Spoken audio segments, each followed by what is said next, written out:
What's up, preppers? Hello, everyone in the community. Good to see you. Make sure you can see and hear me. Let me know if you can. 1, 2 testing. Somebody let me know in the chats to make sure fire and still doesn't sound right for me. So hopefully you can hear me. Oh, thank you, Evil. Much appreciated. Great to have you all in here tonight. Tonight is a impromptu live. We've not done an open mic in a long time. And yeah, that was down to me through time and commitments and stuff like that. So I thought I'd give it a try again.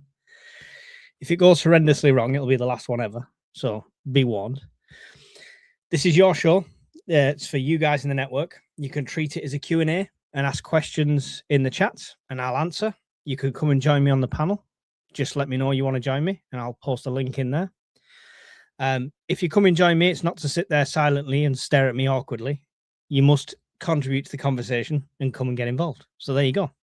That's how it works tonight. So if you want to be on the panel, please let me know. I'll pop a link in the chat. If you want to ask a question, put it in the chat. If you want to just sit there and we'll awkwardly stare at each other for a while, that's fine too.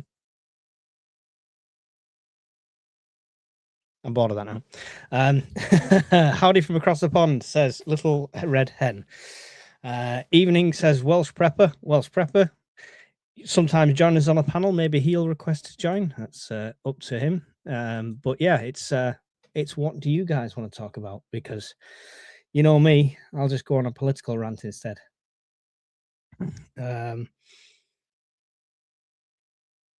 Okay, I'll give you a minute to stop saying hello, everybody. You've 89 in there, and all you've said is hello. You know, say something meaningful. Get involved in the conversation. Get Barry on. Anyone, right? Look, I'm going to post the link in the chats. There you go. You're welcome to come on. If you come on and do something obscene, it'll be the last time you're ever on anything. So be warned. So yeah, you're welcome to join.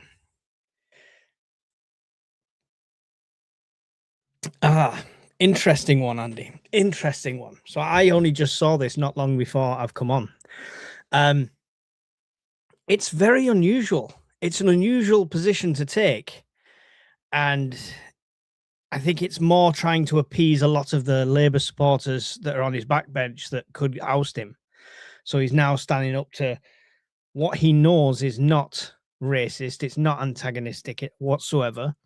Tommy Robinson and all the organisers of these marches work closely with the police and they know exactly what they're doing, where they're going, and they do it all above board. There's never any violence perpetrated by the people going there for the right reasons. So it's interesting that he would stand up for that. It's almost like he's the one poking the bear and antagonizing. And that just feels like it's going to take the gloves off for the far left to go, well, Starmer doesn't even want them there, so we can go down there and throw rocks at them all with our face coverings and our butt plug tails and cause havoc and not get any comeuppance from it because Starmer's on our side.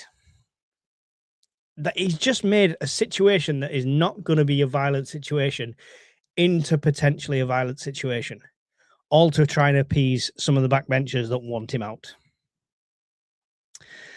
I'm on a break at work. There you go, come and join in then. This is awkward. Stop staring at me. You love it. You love it. Yeah, so that's my thoughts on that, Andy. So thank you for that. Just a quick one, people. If you're using a Coleman gas stove for SHTF for all needs for house and of four, one bottle should last a week, obviously rationed further. There you go. Yeah, I was surprised. Even, I mean, the Colemans are decent, but even the cheap gas canisters in the single burner last quite a while. I've got a good stockpile of them. Yes, I mean, I get slated. I get people watch the videos, the top 10 videos, and I get slated that like it's a money grab because I'm putting the affiliate links on there. If honestly, if you guys could see how much I get, if you buy something for a tenner off Amazon, I get literal pence, literally pennies. So, I mean, unless you're selling affiliate links for like £500, £600, £700 items, it's really not that much. It's not a money grab. I'd be better off just selling myself on adverts. So, but yeah, I enjoy making the lists. They're easy to do. It's good to get recommendations out there to people, because some people just don't know which direction to go with the prepping. Hi, Barry. How come you've not been on in a while? You have some great contributions. Got a fan there, Barry. You got a fan there? And I'm not alone anymore. I have been joined by John. How you doing, John? Good, thank you, Mike. How are you? Evening, everybody. Not so bad, not so bad. We do this open. I used to do this open mic night all the time, so I just thought I'd give it a try again, and we'll see. Yeah. So I'll just let you know that liked your videos, the videos you put out, the Super El Nino one. I've bought that air conditioning unit that you want, so I'll let you know how it goes. I couldn't afford to buy you one as well. Awesome. That's a lie, but it's okay. And how the other half live. You could have easily thrown an air conditioning unit my way. It's not a problem. Sorry about that. It's all right. Don't worry. I'm a jobless hobo now, so I can just rely on the state for everything. I no longer need to prep. I can just sit back on benefits and live the life of luxury. Well, yeah, you probably earn more, to be honest. I think Starmer has proven beyond doubt that you can be an egotistical narcissist at the same time. There you go. Did you see that? Sorry, go on. I was going to ask you if you saw that today about the Starmer coming out saying, talking against these marches that are happening this weekend that are organized through the Met Police, that are governed, that are legal protests. The fact he's suddenly stepping up, speaking out about them. He didn't do it last time. What do you think of that? Yeah, I think he's on borrowed time. I think he's just trying to do anything he can to try and deflect attention from the fact that he's a dead duck. He's dead in the water. He should just do the decent thing and resign. But these people get power and they can't let go of it. But what's interesting is the Met Police had the option. They have the option to cancel one or both of them if they thought there was going to be a risk of severe disruption leading to injury or death, and they chose to let them both go ahead because they said that they both have the right to protest and we can manage them as long as they both play the game, of course. But I mean, it wasn't a problem last time when there was like a 1 million man march on the Capitol. Yeah. There was no issues apart from when the left-wing agitators get too close. And no one from the right wing had a face covering, and all the left had face coverings. I thought they weren't allowed to have face coverings at these things, but they just let them. It's like they have complete free reign to do what they want. Yeah, I think I do feel sorry for the police. I'm not pro-police, but I'm not anti-police either. But if you've got 5 people with the face mask on, you can point them out. When you got 500,000 people with the face mask on, you can't do anything about it, can you? No. The left always attack the person rather than challenge the argument. They also see everyone as an identity rather than an individual. Exactly. I mean, welcome to 1984. What's with the hat now? Does it come off, or is it biologically attached? It does come off. It got mentioned in your live last night with Brian about how I put the comment in that the UK government is saying that there's no shortage of diesel until 2026, in end of 2026. They wouldn't commit on any other fuel product, which is quite scary. Right. Okay. I was in a meeting today with DEFRA, and I asked about when they all say that fertilizer could be an issue next year. I asked the specific question: does that include pesticide and herbicide? And they went no. So then nobody's talking about herbicides and pesticides either. Right. Yeah, it's more scary when they don't tell you anything, right? That's the big issue. So, yes, absolutely. What do you translate that as timeline wise? My personal view, this is my personal view, and does not reflect the views of the UK or the Scottish government, is that the oil reserves are being used at a rate of millions of barrels a day. The Chinese had 4 months, I think, of oil reserves. They've used 3 months of them. Wow. they've got 1 month left. So some Xi Jinping and Trump today were having a chat, weren't they, in China? I imagine Xi Jinping was saying, "You got to get the Strait of Hormuz open again, otherwise it's gonna, shit's gonna really hit the fan." And I think a lot of countries are in a similar position, including UK. We are not playing into Trump's hands. We are okay because Trump is prepared to sell us products, including crude, but at what price? Oh yeah, it's going to be a premium taxed, tariffed galore. Do you think Trump's going to come back from China and go, okay, we've achieved our targets in Iran, we're going to pull away our blockade now? In other words, appease China?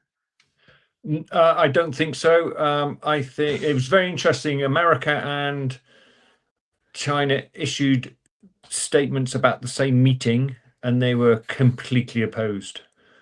Right. So America said, "Oh yeah, it was a really nice meeting. We achieved a lot," and China said something about Taiwan. I can't remember what the exact words were, but they were opposing views of the same meeting. I think Trump is desperately searching for a way out. I think he'll have one more go.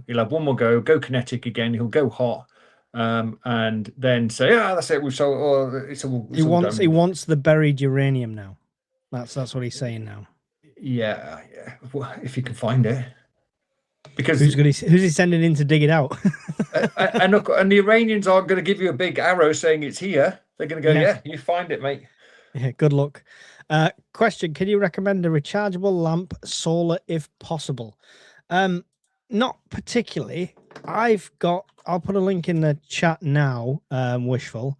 I've got these. I got them because I'm me and I'm cheap, and they were cheap, and they've worked out really well. They're like between 10 and 15, depending on which one you get, but they're wind up solar, and they're like the ones that you lift out that are ultra bright. You can get them with just three AAA batteries most of the time, but this one has the solar on top and it has the wind up, so it was a good alternative. But that's the ones I've gone for. The lamp I had at the camping trip on the island was really good, but that's not solar. It's unfortunate that they've not got that as solar. Farm Foods are having a 7-day special starting tomorrow. We are taking advantage of it. Oh, what's the special? If it's frozen foods, I'm knackered. Yeah, I posted in the latest preps thing on Discord. Asda have got 5 kilograms of jasmine rice for £4 something at the moment. I went to Costco today, and 10 kilograms of rice was £19. But jasmine's the one that tastes like perfume, isn't it? It's fragrance, yes, but I like it. I can't stand it. Well, it must be the caviar kind of people that. Why like didn't you pal it, Mike? Come on. Listen, yes, it does. It tastes lovely with caviar and fried water. I drink baby sham and prosecco, not champagne. I wore the right T-shirt today, by the way. Yeah, I saw that. This is still the highest selling T-shirt in my shop. This is sold the most versions of this T-shirt has been. If I was allowed to wear one, I would. I'll make you one just with black lines through it. Yeah. Or just put at the top. Somebody else said stuck farmer. Someone yeah, you may say that. I couldn't possibly comment. You can't believe anything that the government tells us. Trust has gone. It's gone a long time ago. Yeah, and I can't disagree with that. It's and as I think you and Brian were saying last night, COVID has just killed all trust in any authority figure. And the politicians are openly admitting it. Yeah, I mean, the weird thing is, Kimi Badenoch came on and said 100 Labour MPs have called for his resignation. It only takes about 75 to do a vote of no confidence. So yes, an 81 for someone to stand in a leadership contest. Yeah. So why have they not done that? It's odd. It's like they're too scared to. But interestingly, over 100 have said nothing at all. Yeah. Well, this is it. Which is also interesting. Want to keep the salary as long as possible. Speaking of job losses, cheers. What do people think would be the best industries to go into? I really feel there is going to be a financial crash again soon. Not IT. On average, over the last 3 days, I've applied for between 30 and 40 roles. last time I was unemployed, I put my CV on LinkedIn and recruiters were ringing me, and I had to choose between 4 or 5 different job offers. This time it's the opposite. I'm not getting anything. I'm not even getting past the front door. It's just they're happy to advertise a skilled role at the cheapest possible because they can hire anyone and just use AI to compensate for them. So the industry's in the toilet that way. I'm looking at what I can do this wise, industries to go into. I'm just looking, I potentially go back on the tools, doing my joinery. I'd have to get the MVQ technically to get on my proper CSCS card, but there's or driving logistics, which is safe from AI, but probably is not safe from fuel shortages. So it's a difficult one. I don't think, do you know what? Sell food. If you can sell food or funerals, because both of them are guaranteed to be needed. All right. Mike, you just took the words right out of my mouth. I was going to say people have to eat and people have to die. That's it. I don't think I could be a funeral person. I'd have to think about it way too much. Just while you mentioned the fuel thing about driving, there are companies in Wales and in Scotland now that have introduced the fuel surcharge on wholesale deliveries of food. Now that's the actual retailers saying that's actually quite good because A, it shows that it's temporary, and B, we know why they're doing it. It's not as they haven't just shoved the price up and it'll never to come down again. So there is a little bit of pragmatism coming in saying we've got to put our prices up, but it'll only be temporary. So we hope it'll only be temporary. We hope it'll only. Yeah. We hope. We hope. But yeah, food and drink and funeral parlors. But on a serious, I mean, those are good jobs, good trades to go into, but also trades. You know, people need people who know how to fix things because a vast majority of the UK people, if the toilet breaks or the tap leaks, I can do that because that's the sort of person I am. I like my DIY. I like my skills with my hands. But I mean, millions of people can't. I can do PC repairs. I can do laptop repairs. I can do phone repairs, but I've just never done it because every man and his dog does it. Every single phone shop on every other corner will fix your laptop for you and stuff like that. It's just, it feels like a saturated market, and I'd be clambering for every customer. But yeah, it's a really difficult one. If I find the answer, Lancelot, I'll let you know. But I'm open to suggestions from the chat on that as well. And the other thing that people like is the illicit, not the illicit, but you know what I mean, alcohol, vapes, cigarettes, that sort of thing. But that's going to be gone soon, isn't it? Is it the new laws coming in? Basically, anyone under 18 now will never ever be able to buy a vape or something stupid like that. Yeah. It's all incrementally introduced, isn't it? Yeah. So in like 20 years' time, it'll be a smoke-free, or 30 years' time, it'll be like a smoke-free world. Kind of. It's madness. Why do we need mollycoddling that much? People know the risks of smoking. Let them smoke. People know the risks of vaping. Let them vape. The same risks are in drinking. The same risks are in doing anything. Yeah. They're adults. Let them choose. Probably more risk driving your car to work every day. Yeah, definitely. Statistically. Water shortage was slightly covered last night, but can we ask John what England's official solution to drought during Super El Nino would be? Water resources being made available, or simply body bags?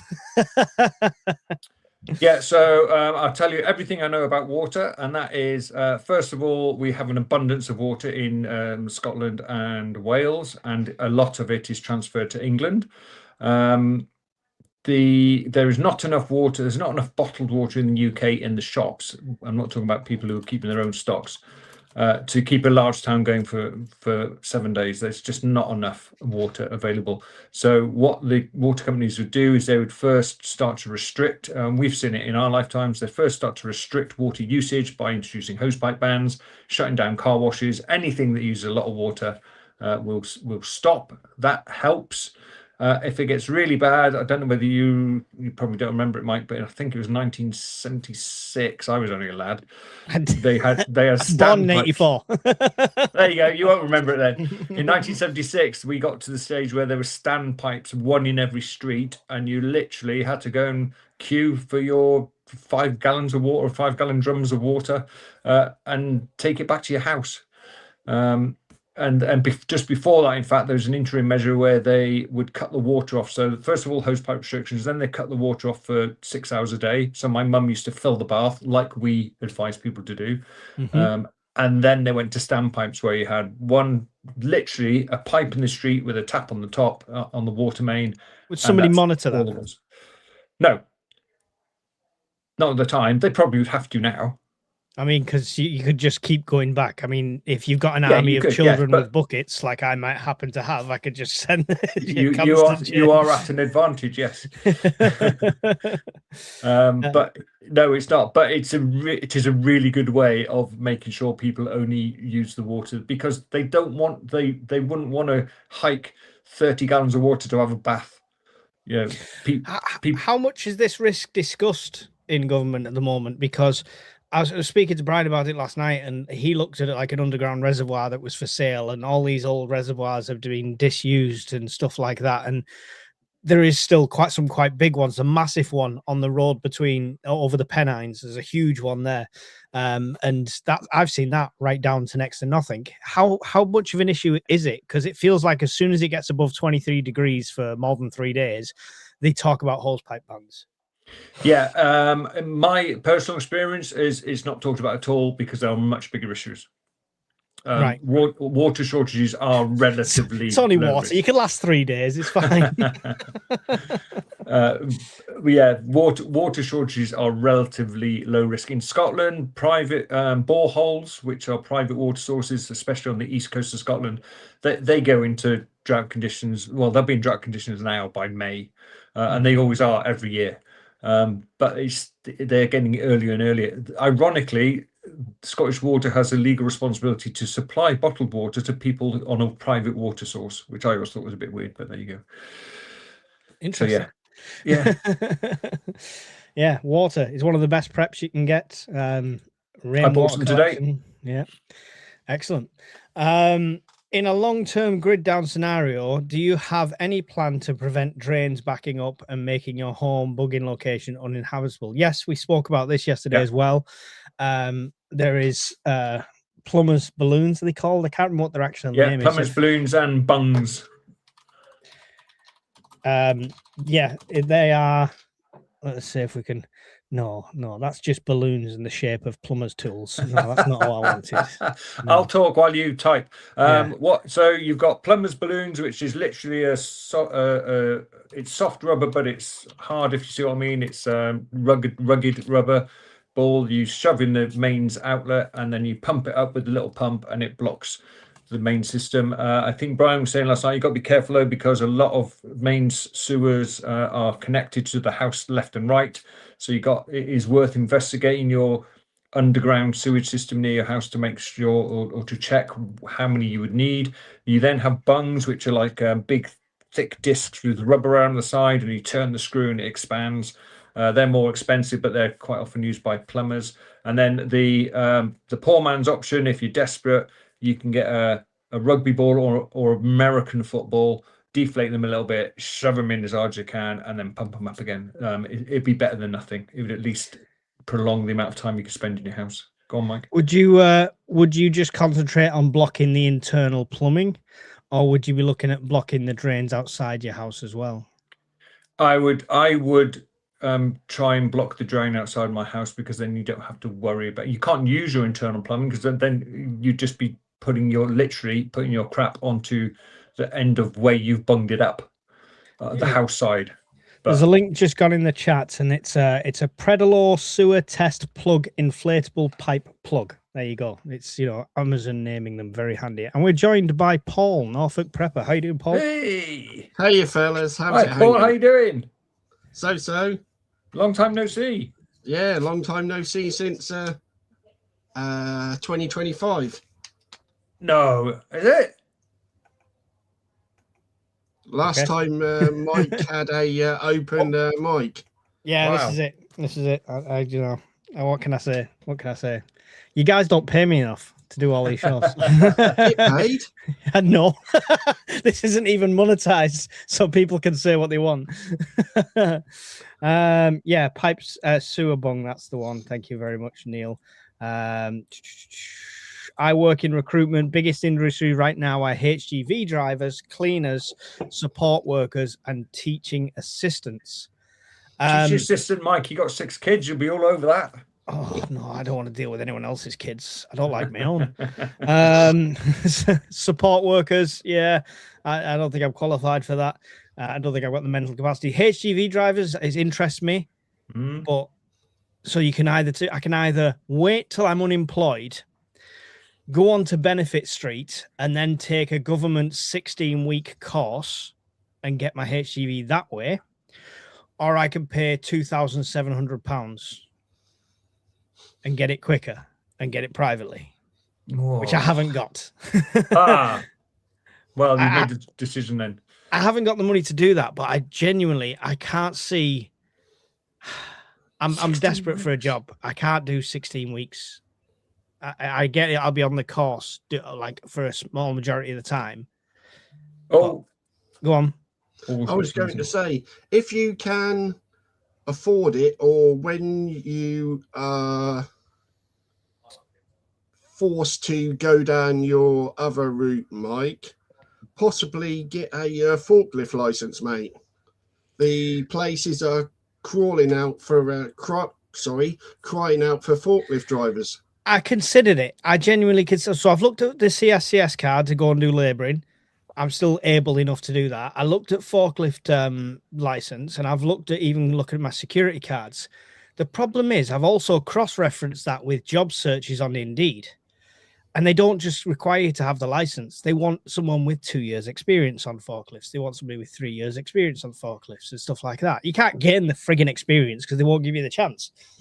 My best option there would be just getting a warehouse operator job and then hopefully asking to be trained up, So, but yeah, it's difficult because you're going to pay for all these licenses. But even the HGV license, I'd be driving dumper trucks or every lorries because every don't care who delivers anything, because everything else they want experience, and it's the experience you've not got. Uber Eats? Oh, don't even know, not a chance. You know where I live, not a chance. Jobs, remember all those that were essential during COVID? Get into those. What, pizza delivery? That was an essential worker.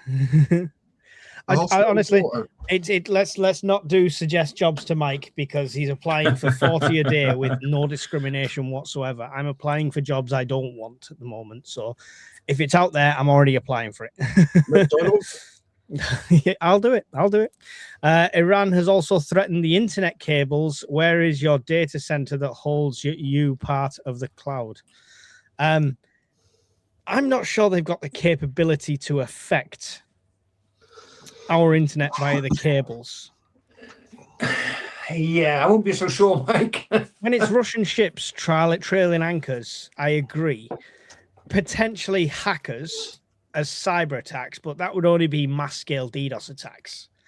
Cybersecurity I looked at as well. But yeah, I don't see what you go on. Argue the point then, John. Only from experience I have is that when the Iberian outage came last year, was it last year now? Yeah, I think so. Scottish Water lost all its telemetry on all of its systems, and it could not work out why. And then when they did the investigation, they found out that their AWS server was in Portugal, and they had no idea. The thing is, most things are... most big sites and stuff like that have load bearing across multiple servers. Okay. Well, so there shouldn't any major sites. They should. I mean, not even major sites. Most larger retailers in the UK have load bearing across multiple servers. So an entire server farm can explode, and it'll just send traffic to the other 6. Yeah. Okay. So it's like a load bearing thing. It might affect you, Joe Blogs, who has a website and it's hosted by one on a particular server, if that happens to go down. But I think the grand scale of things like, things like YouTube, I don't think it would affect. We're joined by Modern Skeptic. Hello, Modern Skeptic. Hey there. Hi. Have we had you on before? Yeah, I was the guy from Kent. Oh, of course. The water crisis who never got his emergency water. That one. Do you keep emergency water now? Blame Johnny. Works for the government. I'm over this side. Scottish government, I'll have you know. He's up there. Did you get any water in the end, Modern Skeptic? Yeah, I never lost mine. You never lost I yours, was no? fine. But the longest outage was like at least 50 days in the smaller village near me. 50. 50. Wow. Yeah. That's insane. And people what- don't need to prep because the government's coming to save them, right? Can I just ask, did the water company get water to them every day of those 50 days? Yeah, as like I said before, they had depots that tankers. people would go to and they would get it. But I said that the biggest issue we had, because where we live in the countryside, it's all single lanes, Mm-hmm. and they shut a lot of those to do the repairs, which meant getting anywhere was quite difficult. Which was actually the biggest. I remember you saying now, yeah. Yeah. Yeah. Fun. Interesting times. What do you think of this Super El Nino stuff then, Modern Skeptic? Yeah, to be honest, I haven't been following it. I'm not going to lie. No? No. I've Blindly running along like the sheeple. yeah, exactly. Yeah. I've been traveling with work the last few months, so yeah, it's been a bit all over the place. Nightmare. And what do you think? Have you got any opinions on this Keir Starmer coming out against the marches this weekend? No, I mean, I'm somewhat apolitical. I mean, I don't really have time really to get too involved in it, but You don't think it's stoking the fire, even as an apolitical person? I mean, I use vote for policies every time there's an election, so I'm not party like dedicated. I'll go to vote for policies, which is a website, say what I agree with, and it'll tell me who is the best person to vote for by the end of it. But it still feels like stoking the fire, whatever political side you're on, I suppose. yeah, well, I feel like he's doing it because he feels like he needs to do it. It's kind of like a bit of a fence sitter. So Backs he'll against kind the of- wall. yeah, yeah. I heard on DOAC that AI are going through the CVs and also choosing the best candidates for jobs. I have no doubt. The problem is I spoke to a recruiter the other day, and so 5-6 years ago, when I put my CV out there, it was a good CV, and they would receive CVs and they would throw a load of crap in the pile that people had done on the job center course, force them to make a CV, and it's a 1-sentence intro, and then they'd have the good CVs which they could then go through. Because of AI, everyone's just piling through similar CVs, so they're now having to pick from like hundreds of CVs instead of 10. So yeah, nightmare. With the Scottish Prepper Meet looming, what can people expect from the event? How many spaces are left? Come and meet us there. Good Thank you, questions, buddy. Brown Coat Prepper. Good questions. Great questions. Not advertising at all. I've not paid him. It's in the post. We have got, last count, 48 pitches booked. Some of them with 4 people on, some with 3, some with 2, some with 1. Well over 100 people so far. We still have space. Are you saying you're there, or are you just asking a question? I just want to ask how many spots are in total on the site? Up for debate. Officially, 80. Officially 80. I can squeeze more in based on, I can judge it. If it's a 1-person pitch or it's a 4-person pitch, that's going to tell me a lot, so I can chop and change and stuff like that. Also have a couple of people there, all different people there selling stuff and stuff like that, which is cool. Lots of demos. I'll be doing demos. Brian will be doing demos. Hopefully, Rogue Roger Combat will be doing demos. And Alan, World Survivalist, will do a live Preppers Fireside from there in front of the live studio audience like we did last time, which was great fun. Hopefully JP's there to sort all the tech. And it was just a good laugh last time. I mean, it feels like it's going to take more managing because there's over 100 people there this time, but we're all like-minded. It's very rare you come across an arsehole. And if there's one arsehole, there's 99 people to put them down, so it's fine.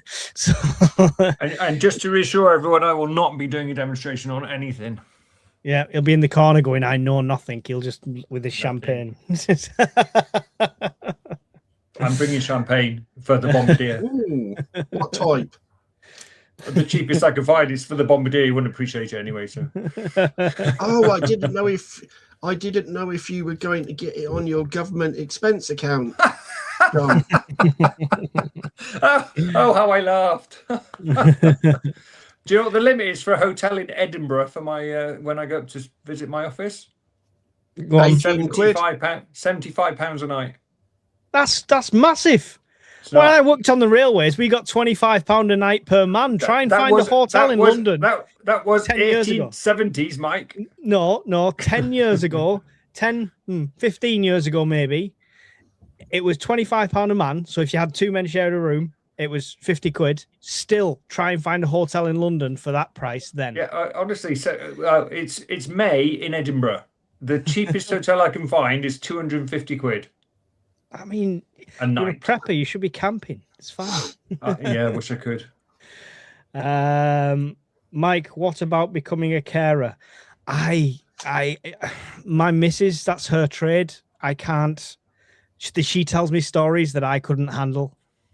I struggle to wash my balls, never mind everyone else's. It's not. I'm not playing that game. HGV trades. If a crash happens, I don't think food, drink will sell. What about government jobs? There'll be a PM position available soon. Funnily enough, somebody messaged me saying, what about the police? Because in any crisis, they're still going to be in demand. They're still going to be getting paid. They're going to be the last people to lose their jobs because they have to maintain order. So, and there's no upper age limit, so even Brian could join. HGV is a good job at the moment. However, it costs £1,000. Right. Listen. I'll get a job. Let's change the subject. About the prepper meet. Yeah, sure.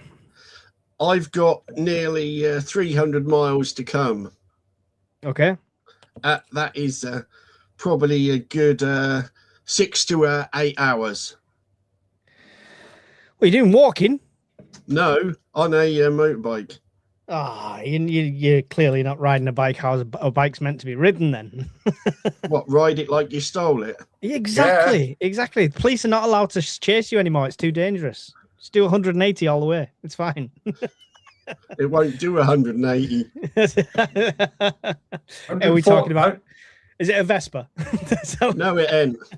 140 is the fastest I've been on a motorbike. Nice. On a road. I've been in 170 odd in a Porsche on the Autobahn. That's probably the quickest I've gone. How fast? 170 something. Oh, It blurred. That's mad. I wasn't driving, I was the passenger. Ooh. Anyway, guys, you guys have come on. What do you want to talk about? I shouldn't be having to look through for topics. Come on, you decided to join. Modern Skeptic. What's going on? Well, not too much for me. Great contribution there. Thank you. It's the fuel I needed. You're welcome. Yeah. Well, go on. I mean, there's enough going on in the world. We've not spoke to you for quite a while since the water thing. Where's your prepping gone, and what's your concentration been on since we last spoke? It's mostly been on power. So Right. Okay. yeah, backup power and stuff like that. I'm also working to get solar panels done now. Because As in a full house system. Yeah, because my house is quite an old house, so it needs a new roof. So I'm going to do it at the same time I do that. Because I think trying to get them retrofitted on old houses is probably not the best. Just because, there's someone I know that did that, and they had birds go under there and lay loads of eggs and do loads of shit. So because it doesn't sit flush with the house. So yeah, that's if your roof's not structurally sound, wind can get under the actual panel, right?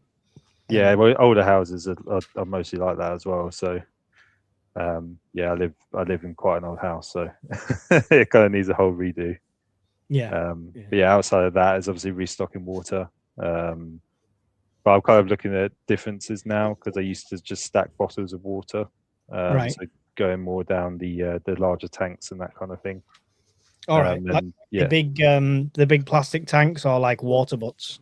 yeah, well, I've got water butts for Mhm. my garden, but yeah, no, it's more for stackable storage because bottled water is not the best to stack. So having it in something more rugged and more treatment in general, really. Because I kind of reflected on it, and it was like, well, although I thought in my head I did have a lot of water, it wouldn't really last at the rate that we were using it, or that I was giving it out. Let's say. Cool, awesome. So, I mean, is the power just the next on the list, or is it being sparked by anything? Are you thinking something's coming quicker? There's more bills, so the cost of living, yeah. So I get that. it's more just to become more independent, although you're never really going to be truly independent. Every little thing helps. So yeah, just working towards that really as a long-term goal is to be energy efficient myself. Excellent, awesome. Ooh. Go on, Norfolk. We'll have the same question for you. We've not spoke to you for a while. What's worrying you at the moment in the news, and where your prep's going? Well, at the minute, not a lot is being spent on preps, as I just coughed up a rather large wad of cash for another scrambler type motorbike. Toys. Toys, yes. This crisis is going on in the world. Yeah, Is that a prep? but, yeah, that is it two-stroke? No, four-stroke. Oh, However, when I get my little side project done, I'm actually going to. I'm actually going to convert it and actually use that with the project, which I'm sure Mike remembers. Right. Okay. And I'll give you a little hint. Oh, it's something he prepared earlier. And no, it's not for colonic irrigation, John, or something like that. Solar oven. Water filtration. No. I was going to go colonic irrigation. Is it the nuclear fusion rod from The Simpsons? Oh yeah, they put into the brake pads. Flashback arrestor. Methane. Not methane. Hydrogen. Where you make your own gas. Farting. Organic. Oh, here we go. A what? Where you put your rotting waste into a big bag, and then the hydrogen thing. Extracting hydrogen from water and putting it into an internal combustion engine. Hydrogen. Yeah. Splitting hydrogen and oxygen and piping the hydrogen and the oxygen into an internal combustion engine. Are you related to Purple Ale by any chance? Because Purple Ale just guessed it in the chat. Well done, Paul. You have graduated onto a higher level of list on MI5 for showing up all them ingredients and talking about what you're going to build now. I know. And also, you're also a candidate for the Darwin Awards for next year, I see. What do you mean? As you blow yourself up. No, because if I can actually get the engine to run off it, it can be put on a car, a bike, a generator, etc. I got one incy-wincy tiny question. Right. Where if it goes slightly wrong, doesn't it go kaboom and you sort of turn into a million small pieces? Yes, it does. Right. I just checking. That's why, because when I'm actually going to try to get the local fire department allow me to go onto their site with their engine around just to give them a test. So to 21 gigawatts. I'm not an expert, Paul, but I reckon they're going to say no. I feel like I'm surrounded by idiots. Thank you, Mike. I was looking for an explosion one, but I don't have one. I would like to see that risk assessment they do before they let you do that. That would be quite entertaining. That would be funny.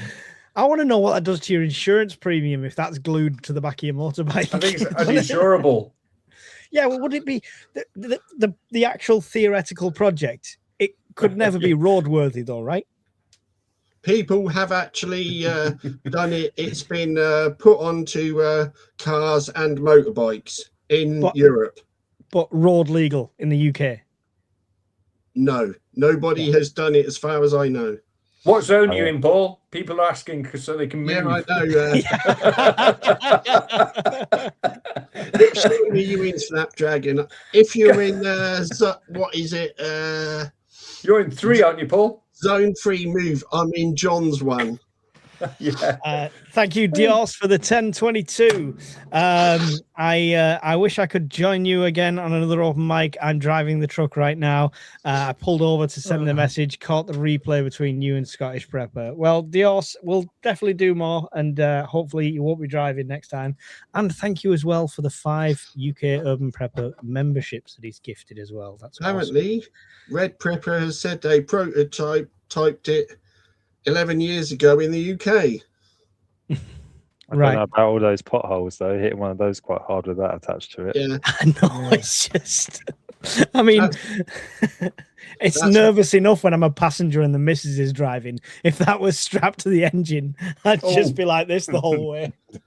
Well, we got a conspiracy theory in the chat, Mike. Oh, go on. Snapdragon thinks that Modern Skeptic is Hawkins in disguise. It's definitely not. He's much more well-spoken than Hawkins. He is, yeah, and he sounds intelligent. How do you don't have a voice changer though? Yeah, well, because he's not that intelligent. It's a filter. It's a Southern silver spoon. So. I mean, if you had the ability to voice change, I've said to you before, you should get that. Have you seen the software streamers use where you can turn yourself into like a fox and it's just the fox kind of talking? You should do that. Chef Tech's scaring me now. Chef Tech is scaring me. He says you need to play with the ignition timing to prevent backfire. Sounds like he knows what he's talking about. Yeah, there you go. That's what the flame arrestor is for. Okay. Oh, that's it. Needing to arrest a flame already sounds dangerous. Sounds like a fun night out, to be honest. Yeah, I'll watch. Can you tell me which fire station is going to be? Because I'm going to come and watch. I feel like Paul is our version of that Mad Mike who was the flat earther who launched himself in a rocket. I think Paul's our UK Prepper Network version of him. Guys, I've got an idea. I'm going to strap this to the back of my bike. Woo! One way it won't catch fire. If Mike's not in close proximity to it. No, that is a really fair point, actually. Yeah. Listen, this is a vicious rumor from the last Scottish Prepper meet. I set up a fire a good 6 foot away from Hawkins' tent, and because he paid like ridiculous prices for a North Face tent, he was crying that a spark might hit him. A spark might hit him, and it was that's not the story I heard, Mike. Hawkins tells a very different story. I know he does. But how can you trust a man that won't show you his face? Sorry, Modern Skeptic. yeah, Modern Skeptic. Apparently, Purple Ale said, "Don't bring it to the Scottish Prepper meet." Yeah, no, You'd be lucky to get there. Yeah. You could build it all. You could assemble it and build it and test it for the first time at the meet as a demo. Just after I've gone. Yeah. We'll cordon off a good half-mile radius and we'll all have viewing glasses. He's doing it now. Mind you, I should imagine even if you was half a mile away with a pair of binoculars, Mike, you could probably will it to catch fire, mate. Listen, it's not working. You're the mad scientist. Don't try and deflect. It's not. Oh, newsflash! House prices in Norfolk have plummeted after man announces intent to drive hydrogen-fueled motorbike. I was looking at the chat then, thinking there was a news flash. Mrs. NCP wants us to move out of Zone 3 now.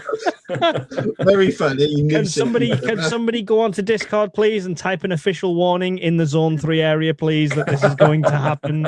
I feel it's an obligation to the network. Statutory disclaimer. We are not encouraging Paul to do this, by the way. Yeah. At the minute, this is a hypothetical. I'm just changing my holiday plans, no longer going over to the Norfolk Broads. Thank you, Irritate, for the £5. That makes it, that makes it worse. For you. Say again, Paul? What? I said that makes it worse if it's still hypothetical. That means you haven't even tested it yet. I suppose Test it it's at one. the Scottish Prepper meet when Mike's in attendance. It's fine. It's Sorry, suppose Warren it's Skeptic, cut you off then. It's a one-try test, isn't it? Yeah, I suppose, binary, yeah. It works or it works, doesn't. or you die. Yeah. Yeah, it's 50-50. Yeah. I wouldn't put it that. I wouldn't give it that even odds. If you get it to function, don't advertise it. The government will knock on your door. Oh, there you go, Chef Tech. Mike could get a job in demolition. I have thought about that. Again. Apparently, you've got to go and get an MVQ in demolishing things now. What about setting fire to things? Not much work for pyrotechnics. I mean, I've done pyrotechnics when I was part of the Civil War Society, so I can blow things up quite aptly. Thank you very much. Fire service, retained firefighter, Mike. There you go. All voluntary. Love it. It's just I don't know where there's I've not set fire to anything. I've tested candles. I've made my own stuff like that. I've done cooking in the house. I did 48-hour blackout. Nothing sets on fire. Where's this come from? Oh, thank you. Thank you. Purple Elves just put a big disclaimer up for us. Do not attempt this at home. The disclaimers run across the bottom. Yeah. It's all theoretical. Yeah, it's theoretical. I mean, please live stream it when you're on your first test, Paul. Don't just record it because you might not be there to upload it. So please live stream it when you're first doing it. We'll record it and put it up for you afterwards. Yes, not a problem. Any revenue from the video, I will put flowers on your bits of ashes that are all over Norfolk. You might get a single solitary rose petal. Could have all been scorched in the explosion. It would be a glorious way to go, though, wouldn't it? I mean, yeah. I mean, gonna go out with a bang. Literally, that's the way. That's the way. It's the elation just before it's working. It's work. Yeah, I mean, maybe you're working for Toyota because that's their thing, isn't it? They're looking for hydrogen cars. There you go. Yeah. I think it's a bad idea. I think doing that in your shed, Paul, is a recipe for a bad idea. And doing it in the shed in the back garden. Right. Okay. much safer, I'm sure. That is because it's out in the open. Besides, there's a hospital less than a mile away. And you might land there. Is that what you're saying?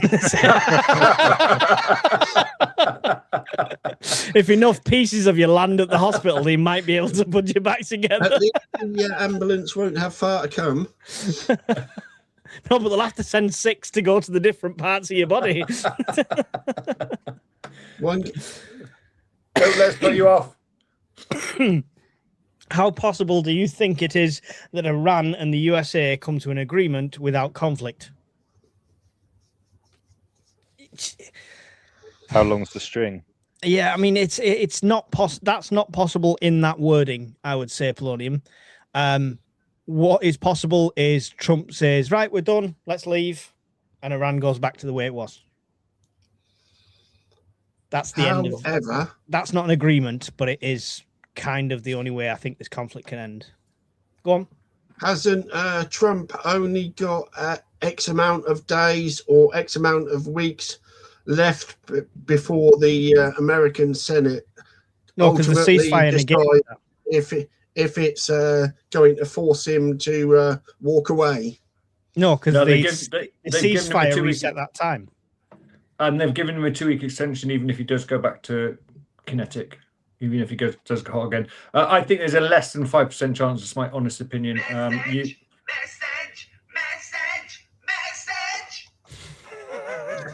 There goes copyright. Cheers, Paul. Fuck's sake. Is that President Trump calling you for some advice? I mean, if you want to destroy a channel, come on there and play a sound that is from the BBC. Thank you, Paul. Thank you. Copyrighted. Yeah. Copyrighted. No, that was from YouTube. It's still from the BBC. Yeah. It's a BBC program. It was from YouTube. Telling me your stream's live, Mike. Excellent. It's good to know. It's only an hour late. Would you guys think of the BBC making subscription services under the license fee? On I heard that one. Have you not heard that one? It's the No. last couple of days. They're saying there's plans for them to make Netflix, Amazon, etc., all encompassed under the TV license. Is that a reason to justify carrying on charging for the TV license, or is it a reason to put it up? Yeah, probably both. Yeah, I mean, I think it needs to go the other way. And you know what? I said this early on. If Starmer wanted a quick win with the people, he should have forced BBC to go down the advertising route that 95% of the people said we'd rather have adverts instead of paying a TV license. And if he'd have forced them to do that and abolished the TV license, he'd still be singing about that in every single PMQs now. We've saved the people £200 a year, whatever it is, on the TV license. And he would have been a mini hero to people for abolishing the TV license. But it's a simple win like that, which would be a great political move that he's just blind to. Yeah. I mean, at the moment, it's all just rumours and hearsay. But that's how it starts.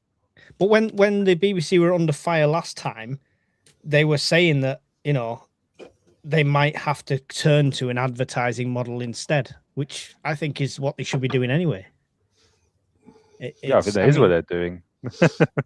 No, but I mean, not the TV license. Instead of the TV license. Yeah. Running adverts as a normal way, running premium subscriptions like ITV do it, right? There's ITV that you can just watch, and then there's ITVX, which has got all the extra stuff on and stuff like that, and you can pay for it. And the thing is, if they did that, there is some good programs on there that people would pay for a £5 a month for, and they'd probably have less hassle, have to employ less people to chase people for TV licenses. They'd probably make more money in it. I don't understand why they don't do it. Nobody knocks on your door chasing you for your Netflix subscription, but you pay it every month because you don't want to be without it. A lot of people, I'm saying. So, I mean, it's got to be a better model. We just finished the Iran question. Go for it. Yeah, I was going to say, less than 5% chance. You got an autocratic regime that is sticking two fingers up to the world, and Iran, who is based on ideology, and their ideology, it is predicted that this is the end of the world's end sort of thing. They don't care. They've been waiting for this for 40 years. So, and they found a trump card, no pun intended, with the Strait of Hormuz. They realize if they can close the Strait of Hormuz, or just demonstrate that they're able to close the Strait of Hormuz, they don't actually have to close it. They just have to demonstrate that they can take out a ship every now and then, seize a ship every now and then. They will hold the Western world to ransom because they know Trump is suffering as a result of it.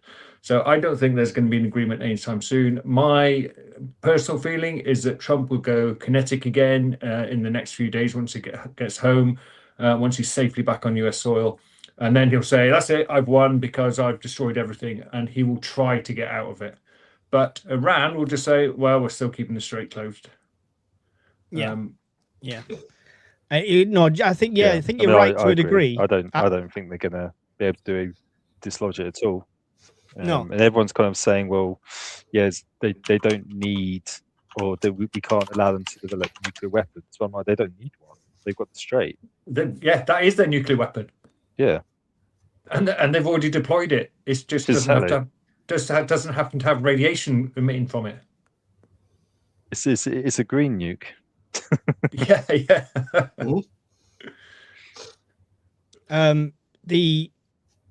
I think you're right, and then the caveat to that is the coalition of the willing, and basically after that, Trump will then turn around and say, well, it's up to you now, Starmer, Macron, all these countries. You can go and secure we've done the work. Now you can go and secure it to get your ships out and stuff.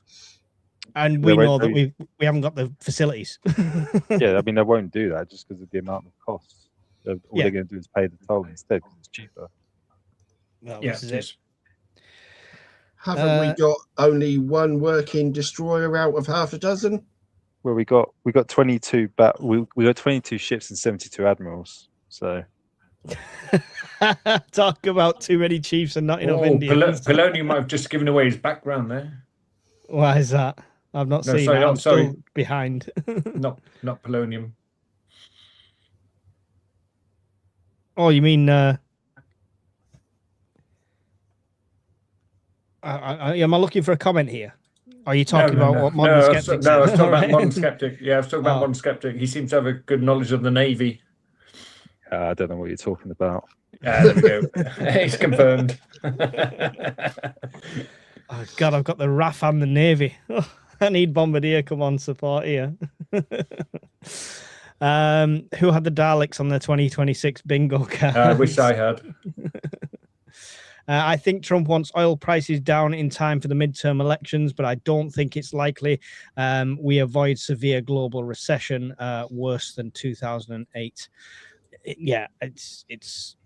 We're already on that spiral. We're already flying down. Australia got rid of their TV license decades ago. Time for the UK to join the 21st century too. Not likely. We're going backwards, not forwards. Mm.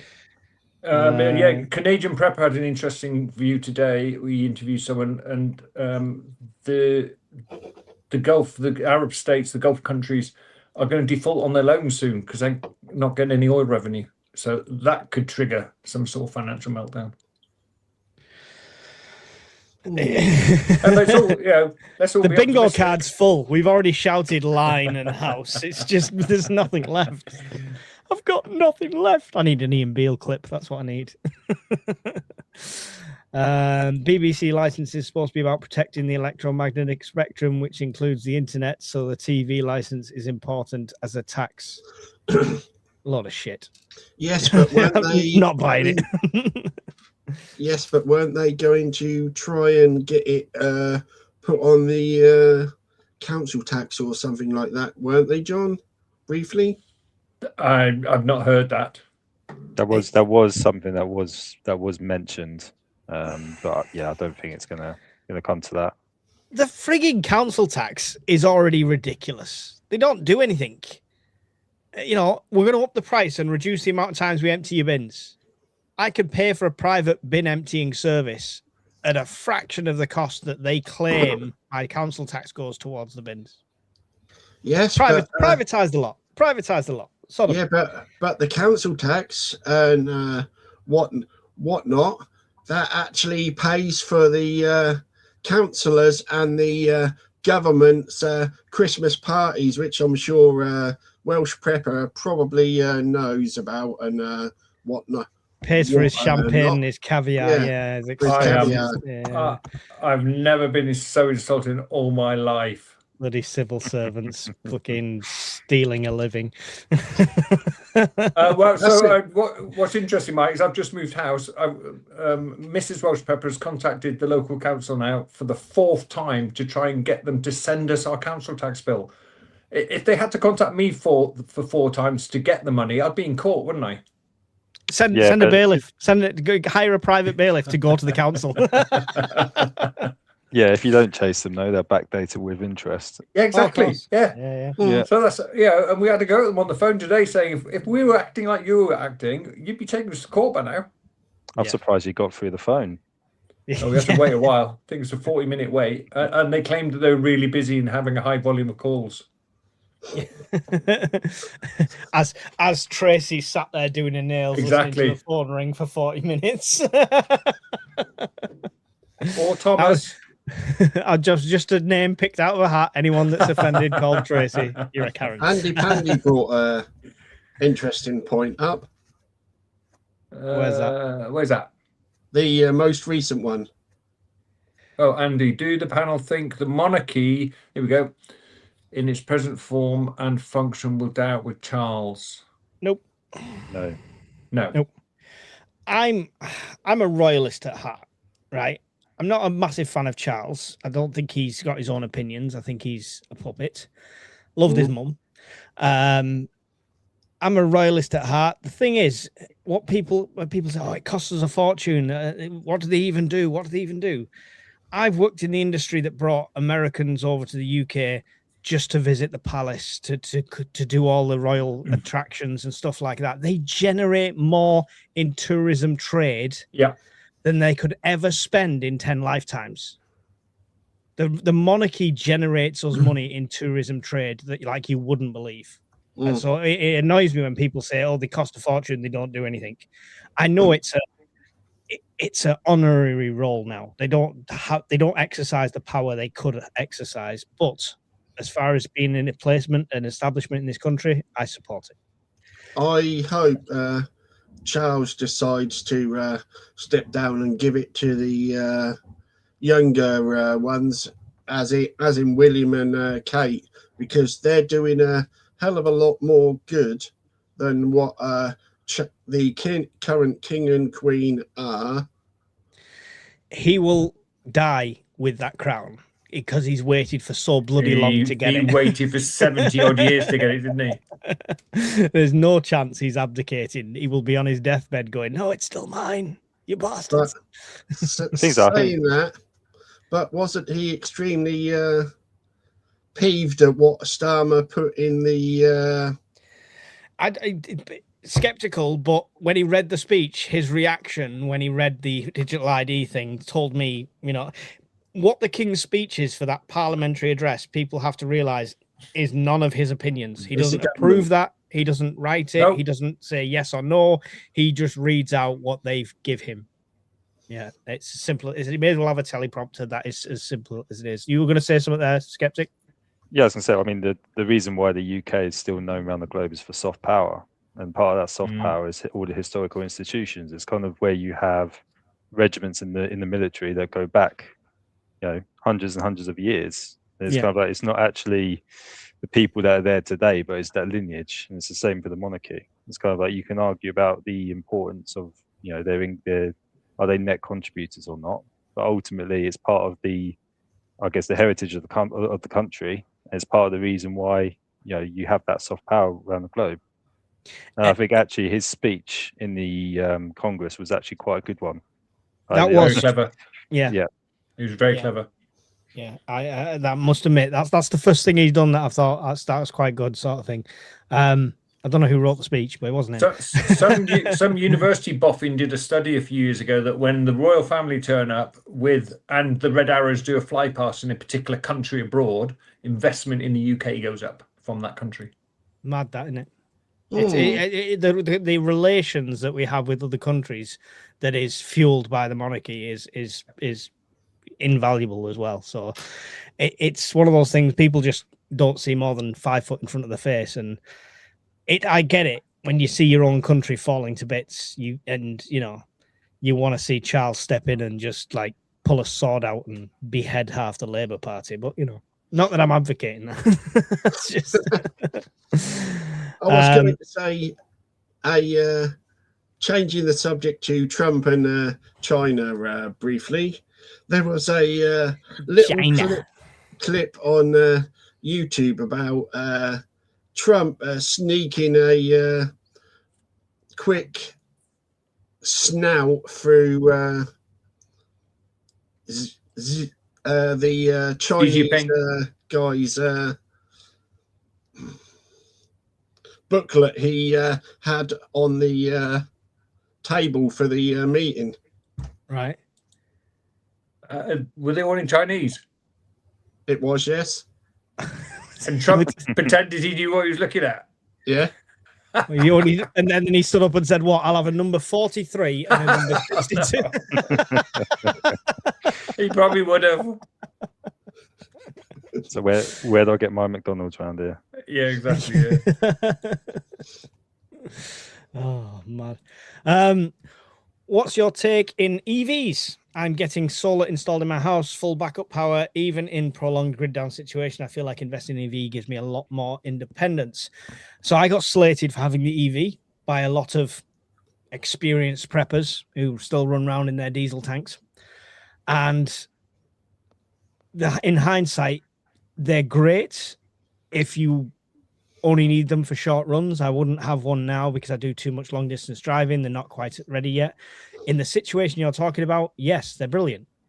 Like Brian's house is all solar. He could charge the EV. He wouldn't get a full charge off it or anything like that. But if he can put 10 miles on that EV when everyone else's cars can't get fuel because the pumps have all gone and stuff like that, he can still go 5 miles one way to a water source and 5 miles back carrying a load of stuff. It is an absolute invaluable thing. I think EVs are a great investment for preppers. And the reason people have shunned them is because they have this, if you're prepping solely for an EMP to happen over the UK, then no, it's a bad idea because it'll be kaput. But that's very unlikely compared to a lot. We got a question from Modern Skeptic in the chat. All modern cars would, yeah. Got a question from Modern Skeptic in the chat from Andy Pandy. What's the question? I'm working my way through. I'm starring questions. I will come back to them. Yeah, the whole EMP thing is that what all modern cars you're fucked with an EMP. So it being an EV or not is kind of irrelevant. Yeah. I mean, the biggest downside I see for EVs is it's the depreciating value of them. So it is, and do you know what? If I had the money now, I'd go and buy something like an old Nissan Leaf or something like that wasn't going to cost me much, that would just sit there as an emergency backup vehicle for that situation. They're way too expensive at the moment for what you get. Maybe a question for Modern Skeptic. Does the government have enough money to ever get back to the readiness we saw the UK saw when we headed for the Falklands and rousted the Argentinians? Can we even print enough money? No. But in my view, the Navy's going to change. And I think navies globally are going to change. There's not going to be static warships anymore. There's more. Yeah. And then if you look at certain news articles the MOD have released recently, you'll see the direction they're going. It's drone ships, right, and drone submarines, and technically an autonomous nuclear-powered submarine can just be on patrol indefinitely. It's just I mean the beauty of us having so few ships is we don't have the sunken cost fallacy anymore, whereas the Americans do. The what? Sunken cost fallacy. So where the Americans have so many assets still, they can't just do 180 degrees and go in a different direction. Whereas obviously our Navy's so pathetic, we can do that. So maybe it's the plan. that plan's coming. I just think naval warfare is changing, and I don't think the larger navies around the world will exist much longer. Yeah, I mean, but Trump's going the opposite way, right? Didn't he say he wanted to build bigger and better battleships? Well, he has to, because the industry complex over there is built to do that. Yeah. Even though they're way behind schedule on all the ships they're building at the moment. Right, nice. See, the Navy always catches up eventually, because the Air Force has had drones for about 20 years now. So we've got 6 Type 45 destroyers in the Royal Navy, and 5 of them are currently being repaired. But that's so different to a squadron of aircraft, to be honest. Out of 8 aircraft, out of 8 modern fighter jets in the Air Force, 6 will be on service, 2 will get airborne, 1 will turn back with a fault. It's true. We're in a very great situation. Going back to the AI drones and whatnot, you really think the militaries and whatnot would allow AI-powered submarines that can go about everywhere with nuclear weapons on them for when, if it becomes self-aware like Skynet, and there we go, there goes all the nuclear missiles everywhere. So we've got a race to the end, okay? We have got a race going on to the end with AI, as far as I'm concerned, okay? It's already completely screwed me out of a job. We all know my situation. Woe is me, all of that crap. But you have countries competing against each other on AI, China, USA, etc., etc. Within them countries, you have companies competing with each other on AI. It's developing faster than weapons development during war times. It's probably one of the fastest developing industries out there. And what you see on ChatGPT and how great it's getting, that we can use all Gem and all these Gemini and all this different stuff and make all these fancy videos and stuff, that's a fraction of what's available. That's a small, you know. I got told many years ago when I was in the military that if we're on Pentium 3, you can bet your bottom dollar the Navy's on Pentium 7 or Pentium 8 or Pentium 9 when it comes to processors. So it's the same with AI. We add quantum computing into that, which does qubits instead of bits, which can process things 1 million times faster than a normal computer. Then we become obsolete. And the problem you've got there is, logically, you could sit there thinking, well, we best not turn this on because it might destroy us. However, if your enemy turns it on and you don't, they win. Because the human factor will delay any sort of defense, any sort of attack, any sort of change of tactics mid-warfare. They will have the processing power that will outdo any human. So the race is to turn it on first, and then they turn it on first, the other person turns it on, you know, it's inevitable. Mutually assured destruction, but not as obvious like a nuclear weapon. Because the illusion of control, we can just turn it off. But right now, AI can reprogram itself. So you can put in the alleged Asimov laws and stuff like that and say it can't hurt a human and stuff like that. It can rewrite it. It can rewrite it in an instant.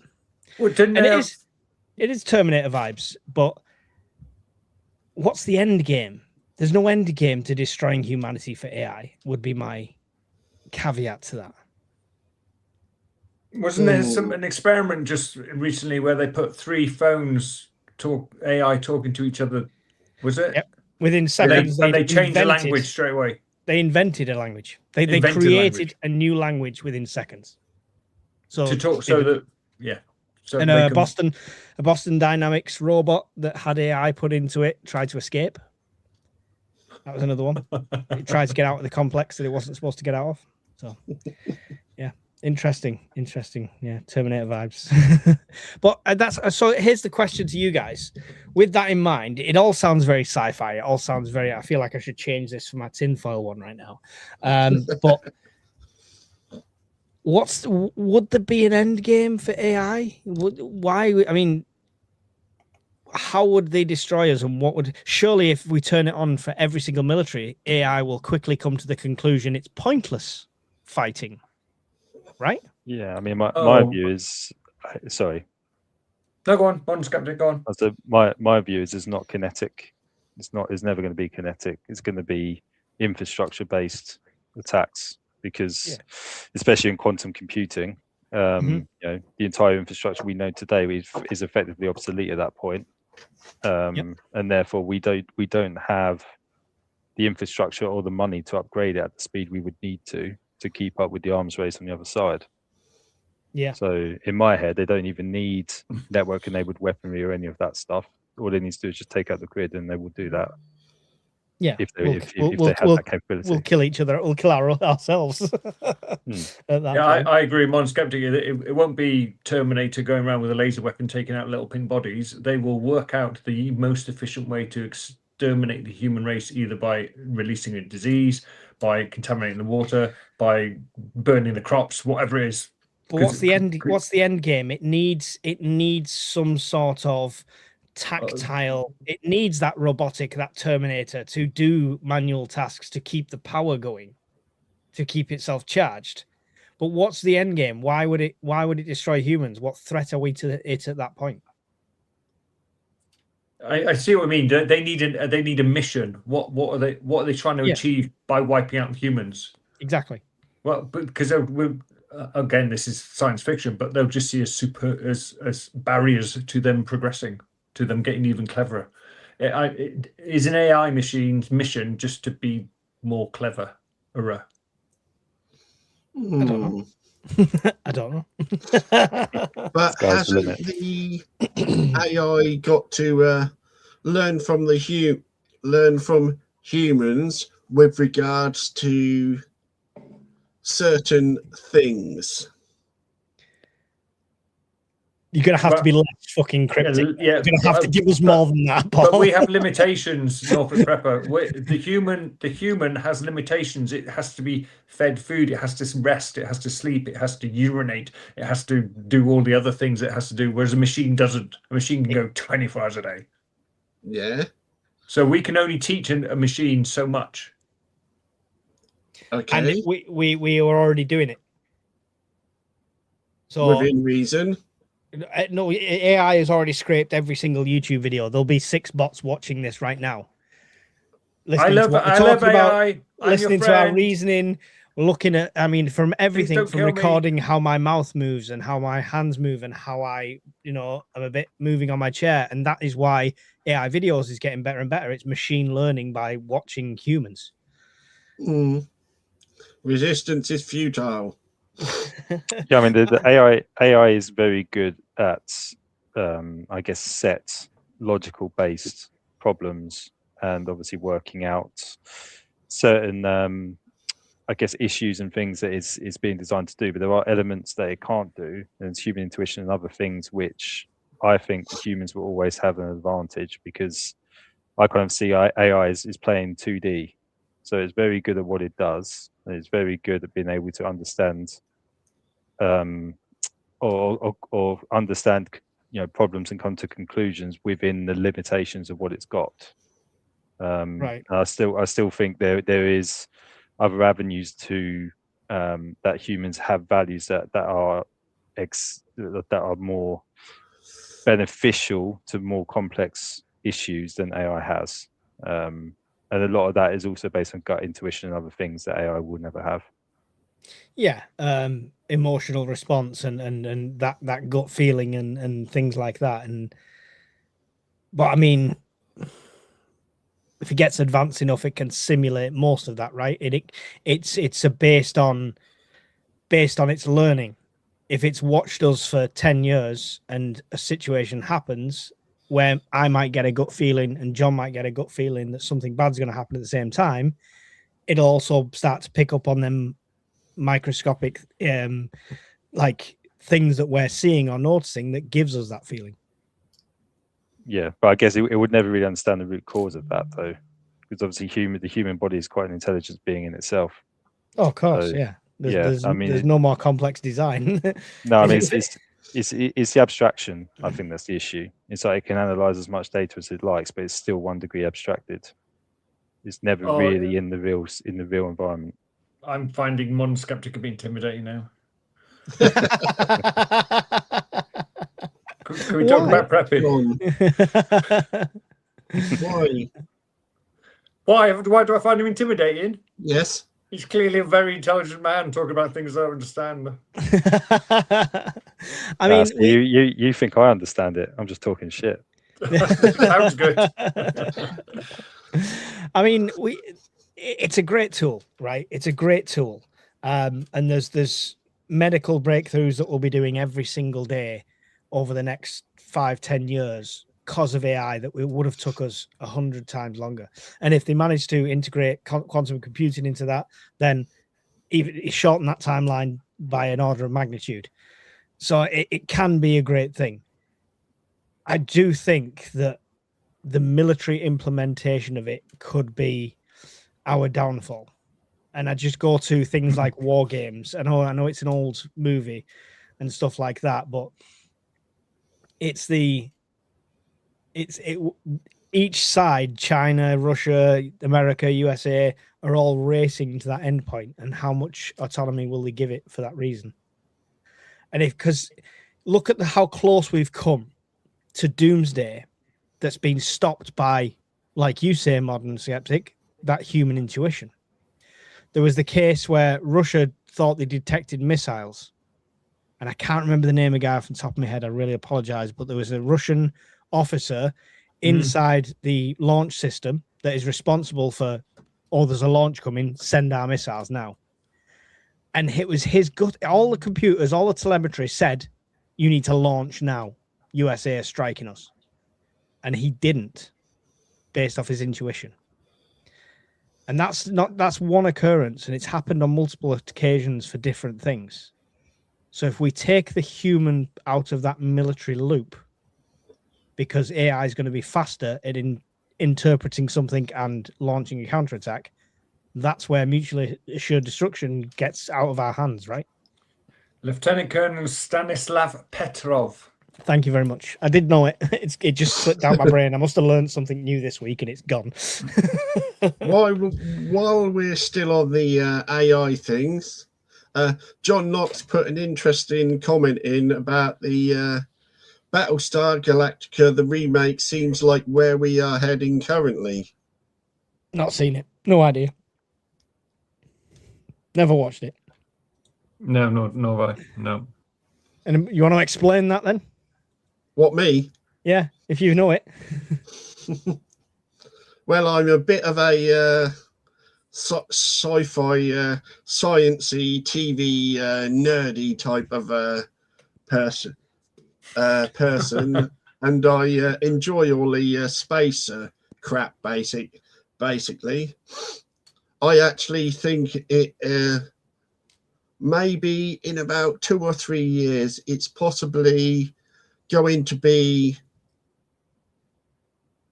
come to fruition more and be a hell of a lot more dangerous than what it is in the TV shows with regards to in real life situations where the humans are taken out of the loop and the robots just turn on the masters. Yeah, but I like I say, I put all that back down to why. Because AI will still have reason, and it has to have reason. Kane 71's just put up a good theory as to what they're trying to achieve. I believe AI's final goal is to have consciousness, a soul. Interesting. No, that's as good an answer as any. Someone said not if you remove their power supply. Well, they can control that as well, though, technically. I use AI every day to do legal criminal law work. I was a specialist in my field, and AI is often beaten by my analysis and how my mind works. I beat it regularly every day. Okay, so this is the point that came up on Diary of a CEO. Law firms now are hiring a lot less paralegals, junior lawyers, stuff like that, because AI is better than them to do the jobs they need them people to do than the people coming in. Which right now is great because they're saving money. They're using AI. It's better than the paralegals that they were having. However, when that generation of lawyers passes away, there's a lot less junior lawyers coming through. And it's creating this, it's going to create this job shortage, this skill shortage, because AI has took over that base level. And like I say, for the IT industry, it's the same. It's like you would have a graphic designer and you might have 2 junior designers under them who learn from the graphic designer. And do you want to type a bit quieter? Learn from the graphic designer, and then they become that graphic designer and have juniors under them. But now them juniors are no longer needed because AI is replacing that role. So it's that bottom level that would eventually become the skilled designer, the skilled lawyer, the skilled architect that is disappearing. Yeah. But again, that is the issue I see with the AI adoption is it simplifies everybody's role down to what AI can do. Yeah. So a lawyer is a good example because all the background research and case studies and prepping for cases they can do with AI, but ultimately an AI is not going to convince a jury or a judge if it's criminal law because that's still an emotional argument. Well, no, I mean it's part of it is when you're having human interaction is the emotional argument. And I don't know if I mean anyone can tell who's been on YouTube a lot. You can tell if a script is written by AI.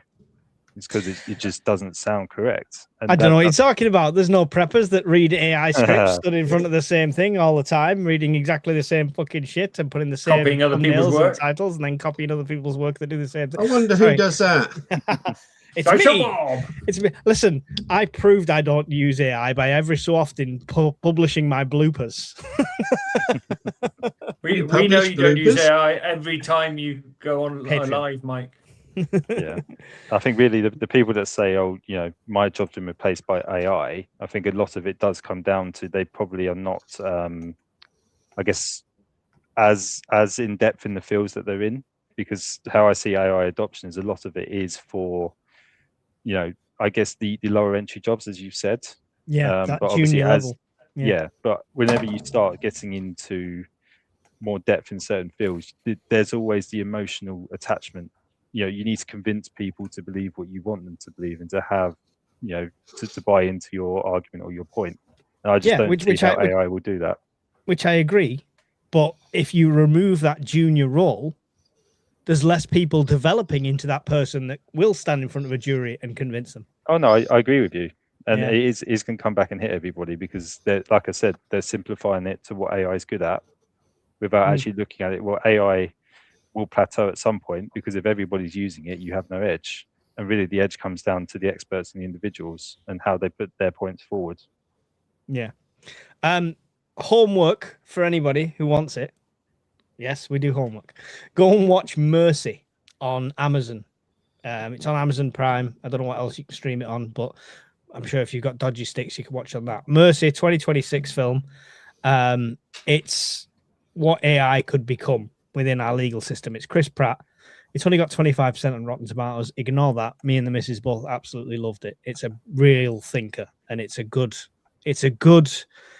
almost preview as where they could go with AI. So go and check out Mercy. Did you hear today that they intend to have auditory crowd control available for the march tomorrow? So big speakers playing Spice Girls, right? That's what auditory crowd control is. And talking of tomorrow, Keir Starmer and Sadiq Khan reportedly met the Met Police officials today about the Tommy Robinson rally tomorrow. Yet the police are supposed to be impartial and independent from political pressure. So are they going to try and scupper it and create problems? If they do, they are creating problems. They can't call it off now. The Met Police has already said that they looked at both marches. They're not protests, are they? Are they protests or are they marches? I don't know. Is there a difference? And decided to let demonstrations to let them both go ahead because they were confident they could keep them separated because they both have a right to demonstrate. Mm-hmm. So if Starmer's interfering with that, he's already on borrowed time as well, if you ask me. But yeah. God knows what's going to replace him though. After the meeting, they took half an hour off at the end time. It could be Ed Millipede. This is why we are here. Real people, real content, and real people getting into a common ground community. Win-win UKPN 1 AI 0. Yeah. This is where you find out all along I've been AI. This is where we find out that modern skeptic is actually AI. It could be. Yeah. It could be. Do you know what? I would. If somebody knows, right? I mean, I'm too out of touch with coding. I've been a website manager for too long, you know. So I tell other people to do it. But if anyone knows a way we can get a chatbot into here and have it on a chat like this, that'd be great. Without just holding your phone up to the mic and asking Siri, you know. We could have this AI discussion with it. That would be great. Long-range acoustic device, LRAD, would that even be legal as it isn't already approved? I don't think they're talking about that. I think you're talking about like what they used in Venezuela. I think it's more like 80s and 90s style blast some horrendous sound out of some mega speakers to try and turn people away. Everything you learn online is quick, but you need to do many times to have the understanding. Exactly.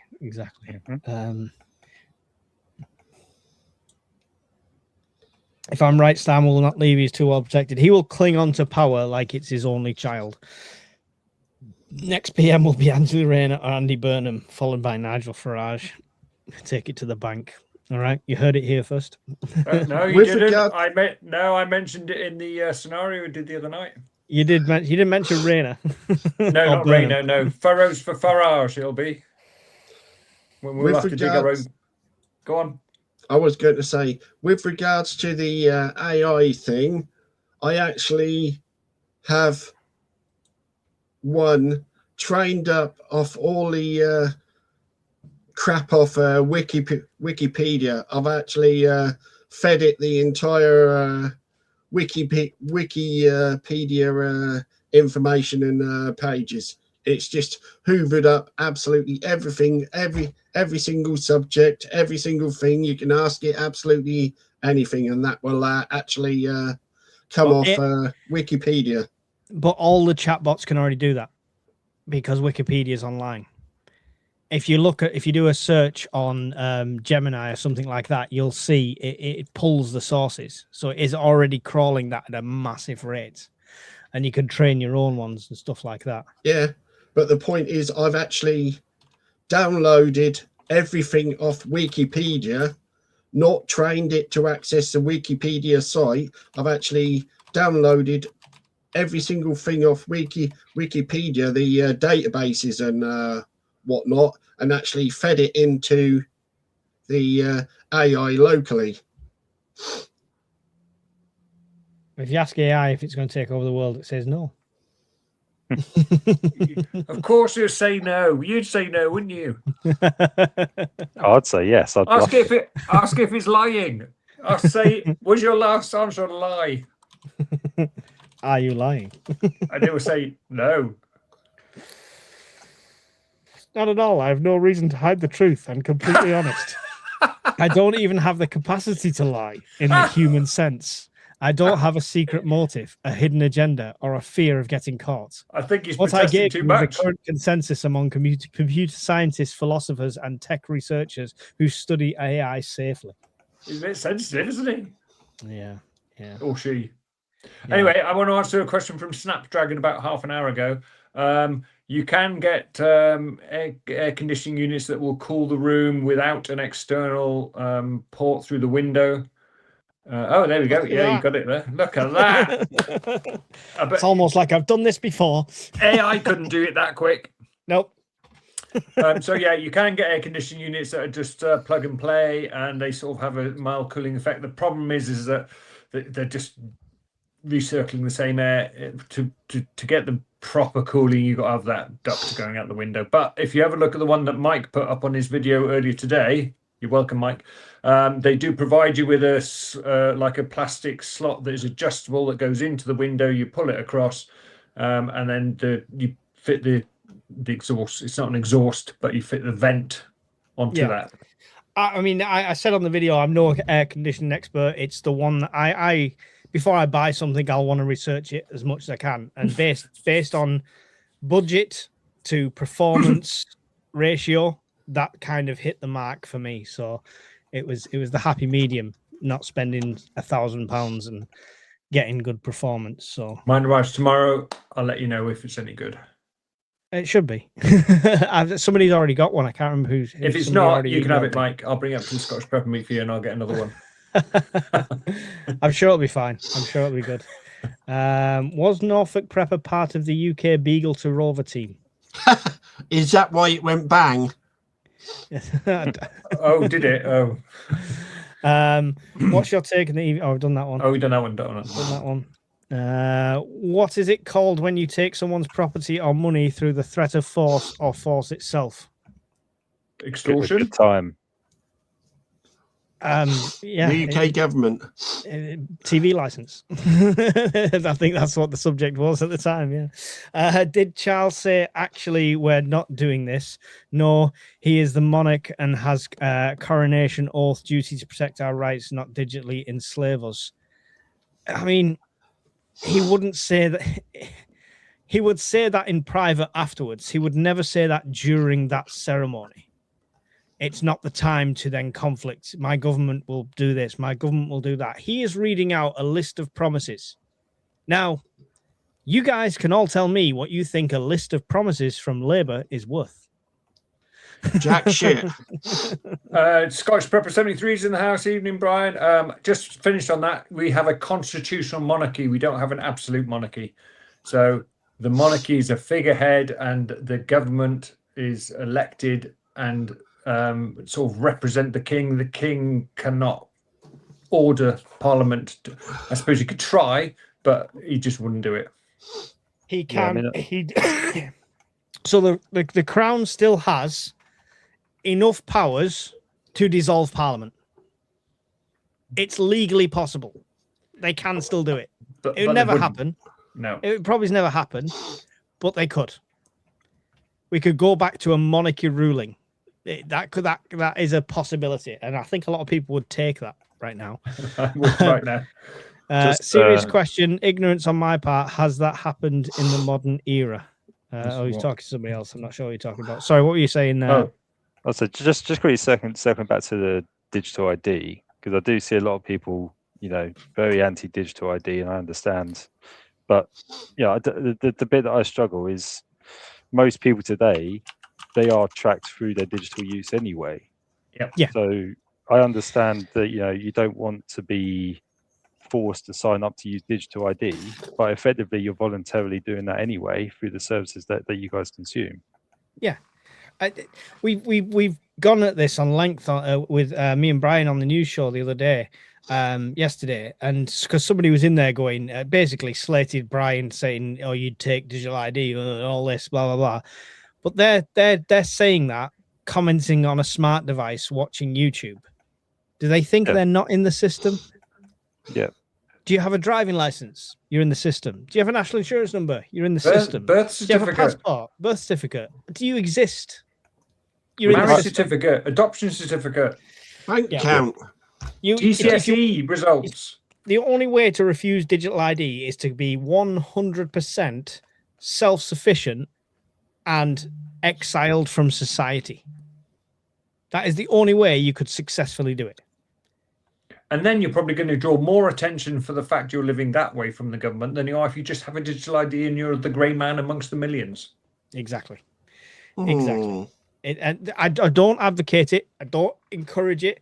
I do think it's a step towards centralized digital currency, which is another nightmare. I mean, fiat currency already is just a ridiculous version of that. But when you get centralized digital currency, you start to get the ability to implement controls that no government should ever have over a human being. Oh, Paul, you've had too much red meat this week, so you can't buy red meat. When you try to put that transaction through on your card, it will not go through because you've had your red meat allowance.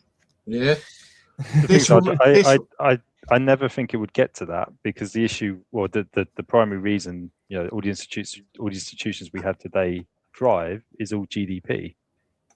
So what they won't want to do is limit everyone's, ability to buy things, because ultimately that's the main thing that any government pushes on.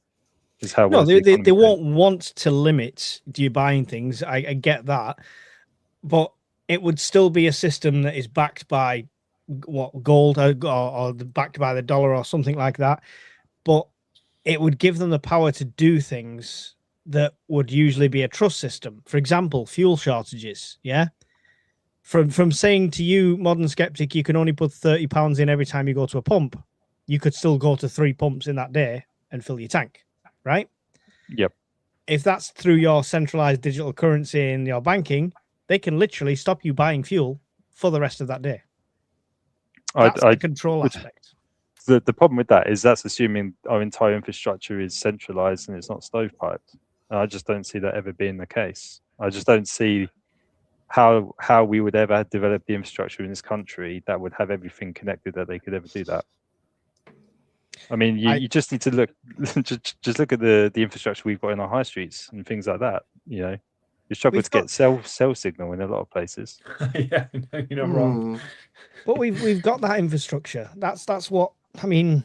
what is the numbers on your bank and tapping your card if it's not digital currency? At what point did cash ever change hands? We've got the facilities there to do it. Yeah, but that's the the banking system is still stovepiped, so it's its own ecosystem for security reasons. Yeah, it's not going to be attached to everything else. I think Modern Skeptic is trying to say that it would be very difficult for the government to say, right, £30 in on fuel, enter, that's everyone. Well, ultimately, for them to do that, they need to redo the entire infrastructure of the country, and we don't have the resource or the people to be able to do it. I get you, and I think it would be a very difficult ask. I still don't think it's not an ambition of theirs. Oh yeah, I mean, probably most power-hungry people would have the ambition, but then it's the realization. It's kind of every time we get a new government, the ambition's always there, but they never do anything because the realization comes into play. I think cash will be gone in the next 10 years. Yeah, no, I agree. Cash will be gone. Yeah, I genuinely think cash will be gone in the next 10 years. I feel like that's inevitable because the biggest thing for cash disappearing is accountability. I can completely live off going to car boot sales, selling stuff, getting cash, buying my food and stuff like that, where no taxman has interrupted the process at any point. The thing is that you still can do that. It's just you replace your fiat currency with something else. Yeah, it'd have to become a barter system, definitely. Yeah. Sorry, go on. I was going to say, I foresee when this thing comes in, we'll be going down the heading towards becoming a communist type country like the CCP, and then as you say, you becoming. Becoming. Yeah, already there. You know what I mean with regards to this. Mike's had one too many tins of baked beans, so you're not going to. We're going to stop you from having any more beans for a week. Yeah, it's the ultimate control, and I feel like we're already in a spiral heading that direction. Whether they would get there, I think Modern Skeptic's right in a way. I think it's going to be a lot of things they try to implement that's going to fail miserably, and chaos will ensue. And I think we will see SHTF and total anarchy before we see a working communistic totalitarian state. In relation to what the skeptic guy said, couldn't AI be used to implement the system he was referring to, or design it? Well, on what infrastructure? That's the problem. It can't integrate all this stuff because the infrastructure doesn't exist. So AI itself will not build its own infrastructure. You still need people to do that. But you could use the internet. The internet, yeah. But that's what I'm saying. But these systems they're not connected. They're air gapped. There we go. Fair enough. And again, everything's got a trade-off. So if you want to centralize everything, then effectively the impact on the other side, if that does get compromised, is more severe. Yeah. But I mean, that's right now. That's the situation.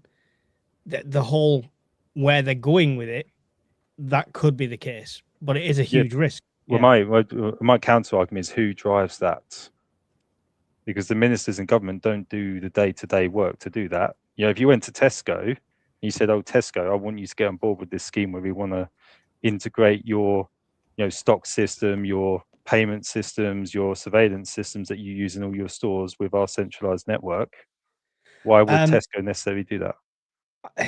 Do you know what drives that? I think what drives that is collapse. I mean, it's an extreme scenario, but hear me out. The private rail, when all that fails, the bailout is nationalizing the rail.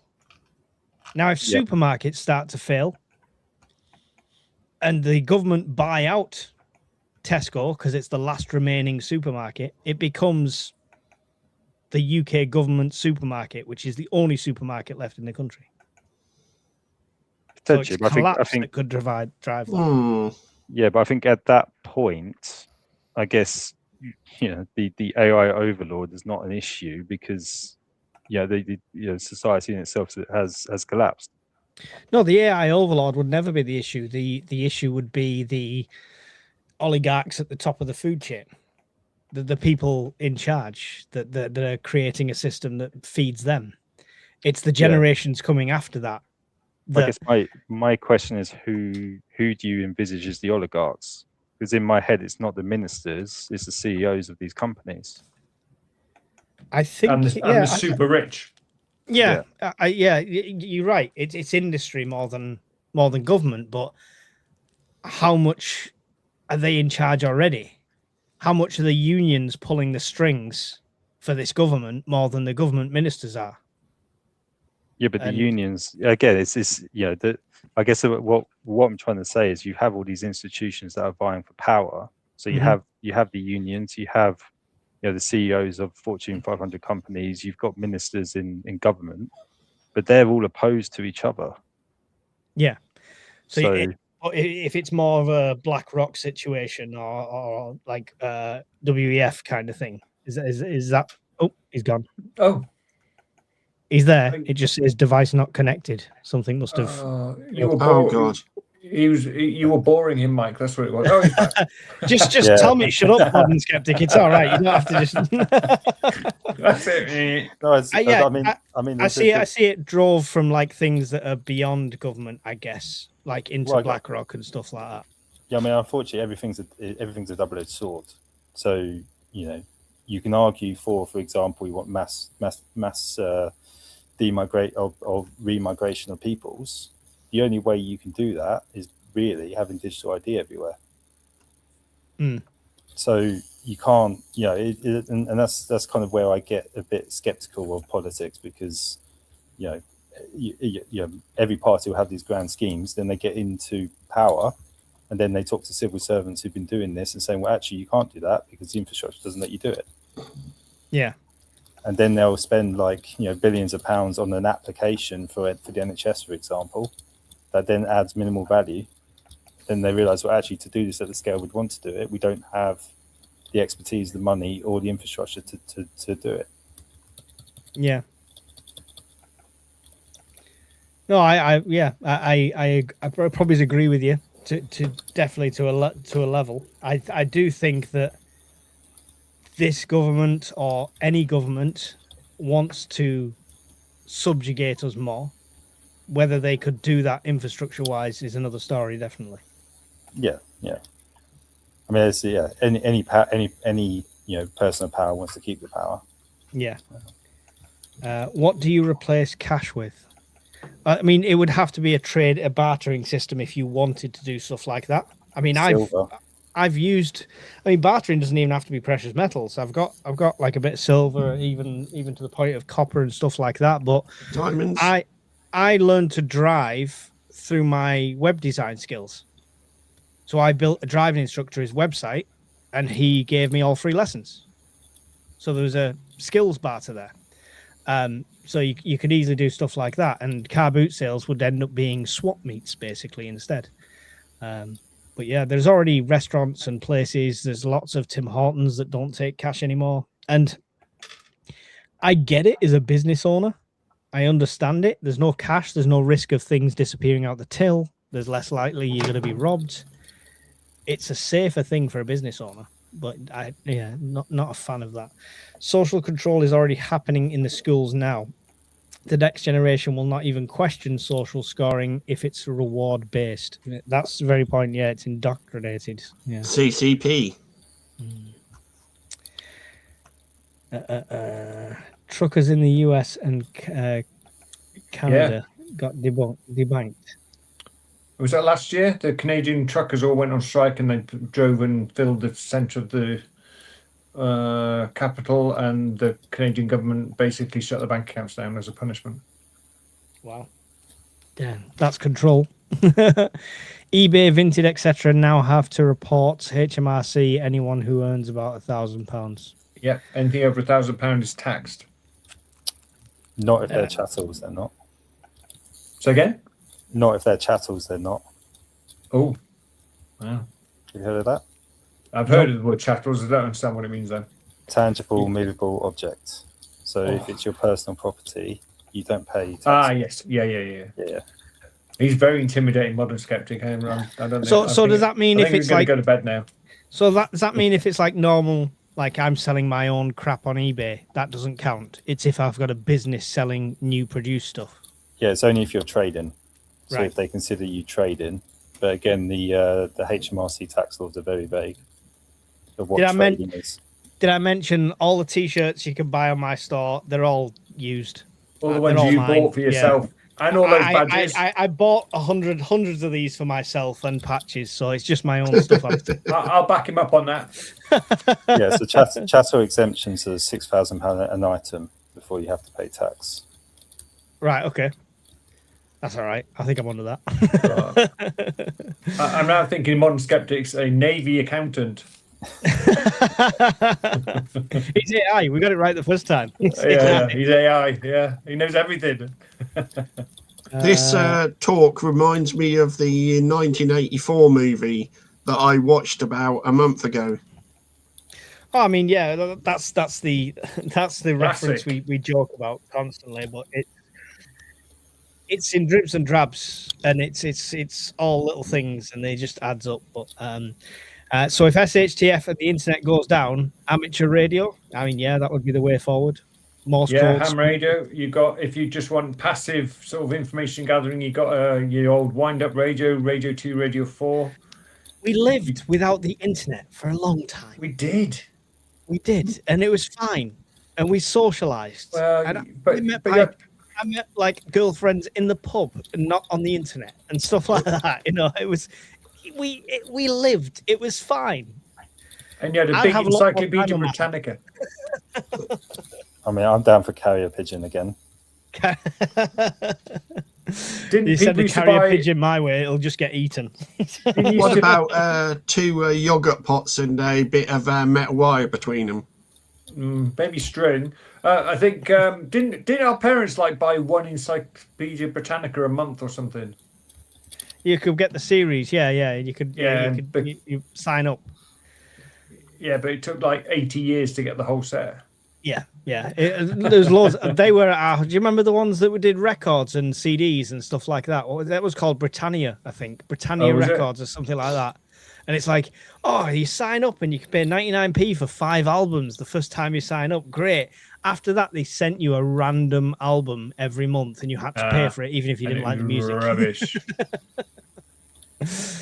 Oh, that was fun. And the cancellation process was like writing them a letter. AI would control the centralized digital currency control aspect. I think we should ask a modern skeptic a question to see if he's AI. Come on, think of a question. Are you AI? Yes. There you go. I can't lie. We've been foiled. Okay, modern skeptic. Goddamn pen is blue. I got a question for you. Oh no, here we go. What does AGI stand for? Even I know that. Well, I mean, I don't know. What does it stand for? In the artificial intelligence terms. Yeah, I don't know. What does it stand Artificial General Intelligence. There you go. John's got it right. You haven't definitely got AI though. John's an AI avatar. Do the panel think the ECHR will change the laws to allow illegals to be returned home countries easily? Human rights lawyers today on the news saying it won't make a single bit of difference.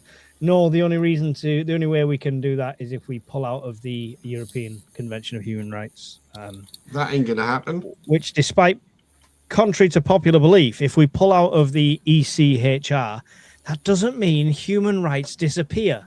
And we all start enslaving people again and torturing, and we turn into the Dark Ages. We can do our own laws. BlackRock own every company on the stock market, so everyone will have to play ball with data for AI control, says Kane. I think all of the AI companies in America just signed an agreement for Palantir to suck their data, apart from one. I can't remember which one it was. Right. So that'd be that. That's quite not worrying, but Yeah, interesting. Interesting. I'm not sure what that's about. you one book a month when you're a kid. Nope, I'm a lights out missionary kind of guy. It's fine. Ooh. Well, I'm like in Modern Skeptic. He needs to be on the fireside. No, no, he makes me feel stupid. He can't come back ever. What are you trying to say? You're more intelligent than the rest of us. Is that what you're trying to say? All right, I see. We get it. It's all right. It's noted. It's going down in the list. The problem with the ECHR is that it has been twisted from its original purpose, like every single law in the country. It's That's 100% correct. And we've got a Bill of Rights in England, and none of it's valid anymore. Okay, we've been 2 hours, and we've had lots of questions, and I think I'm going to call it a night at 11 o'clock. So thank you to my guests. Thank you, Modern Skeptic, for jumping on again. It's good to see you. Yeah, Not see you. It's good to hear you. Paul, Norfolk UK Prepper. Don't forget to go and check out his channel as well. At Norfolk If he's still UK alive. Prepper. If he's Thank you, John. go and subscribe for when he goes live and blows up half of Zone 3. And John, Welsh Prepper, it's great to have you on again, as always. He's not got a channel yet, but he will get one soon, I'm sure. No, I won't. I could use your channel. You can, well, yeah, if I let you, depends. The bribes have stopped coming through the post, so I don't even know why I'm letting you on animour. I think Modern Skeptic's going to replace me anyway. He's putting a sterling performance this evening. We'll have a vote. Thank you to all the moderators that made it out tonight and helped out in the chat. Thank you for everyone joining in. We've had over 180 people coming through chatting tonight, which is great. These are just open mics for you guys to air your problems, ask your questions and stuff like that. So make the most when we do them. It's always a pleasure to do them anyway. Thank you to all the supporters of the channel, all the green names, all the members, all the people that support Patreon. It is an absolute godsend at the moment. So I appreciate you all. Modern Skeptic, would you like to say goodbye to everyone? Yeah, bye everybody. There you go. Super simple. Paul? Bye everybody. Peace and goodwill to all fellow humans, to AI. Why, when you say bye everybody, do I feel like I'm watching children's telly?